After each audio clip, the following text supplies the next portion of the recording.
এক বুজুর্গ লোক, উনি 218 হিজরিতে ওনার জন্ম, 313 হিজরিতে ওনার বেচাল শরীফ। উনি নূরে মুজাসসাম হাবিবুল্লাহ হুজুর পাক শান মোবারকে 12,000 কোরবানি করছেন।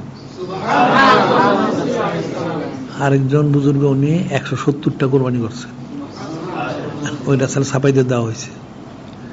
এখন মূর্খ লোকটা তো জানে না, আমল অনেকে করেছেন আসলে, এখন এগুলো আসলে গবেষণা নাই, যার জন্য মানুষ জানে না। এগুলো অনেক গবেষণা করা দরকার ছিল, তাইলে অনেক বের হবে দেখা যায়। ওই বুজুর্গ ব্যক্তি উনি 12,000 কোরবানি করেছেন। 218 হিজরিতে ওনার বেলাদুস শরীফ, 313 হিজরিতে ওনার হইল বেচাল শরীফ। উনি 12,000 কোরবানি করছেন।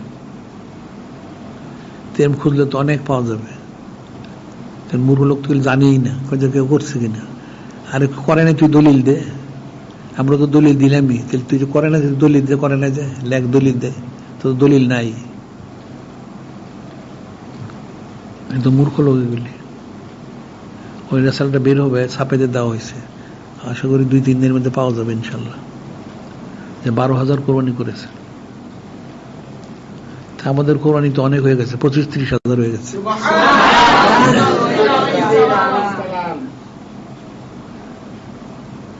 হয়তো কিতাবে খুঁজলে আরো অনেক আউলিয়া কেরামটা পাওয়া যাবে যারা করেছেন।